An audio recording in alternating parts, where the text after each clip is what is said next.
وجينا واحتجينا وعلى الجينا واحتجينا وجينا واحتجينا. صمد جطاوي طالب بسلك الدكتوراه بالسنة الثانية بكلية فاس سايس الأدب فاس سايس بجامعة سيدي محمد بن عبد الله، مختبر الإعلام والتواصل والدراسات اللسانية والأدبية. نحن الآن في وقفة إنذارية أولا لإسماع صوتنا لوزارة التعليم العالي، لسيد الوزير، لجميع الفاعلين في الوزارة، من أجل أولا التنبيه إلى وضع الطلبة الدكاترة الباحثين في جامعة سيدي محمد بن عبد الله، أقصد الشق العلوم الإنساني منها وليس العلوم الحقة، العلوم الإنسانية، لإسماع صوتهم بضرورة التراجع عن هذا القرار الذي اتخذته رئاسة الجامعة صراحة منذ أكثر من 3 سنوات، والذي يعتبر بالنسبة لنا شرطا تعجيزيا. لماذا؟ لأنه يربط مناقشة الأطارح والدكتوراه بالنشر في المجلات المفارسة.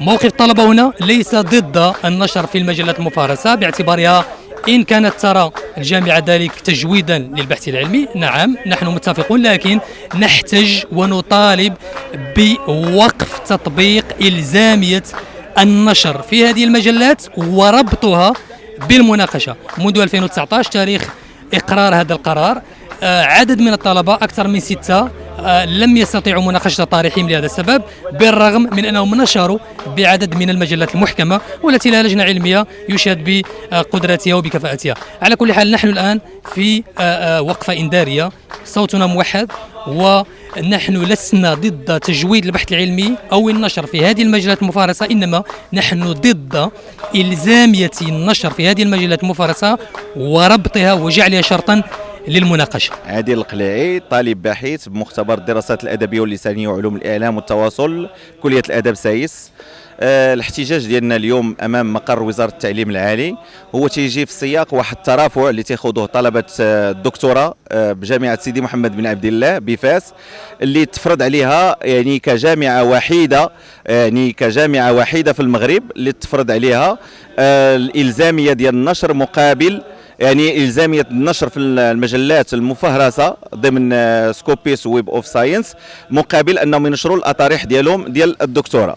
بطبيعة الحال هذه الوقفة الاحتجاجية هي تجي من بعد ما أننا يعني كان فقط الأذان الصماء من طرف الرئاسة ديال الجامعة اللي ما بغات لا تتراجع على هذا القرار اللي هي تتخذه يعني بوحدة في الجامعات المغربية، ولا أنها تفتح باب الحوار مع هاد الطلبة الباحثين.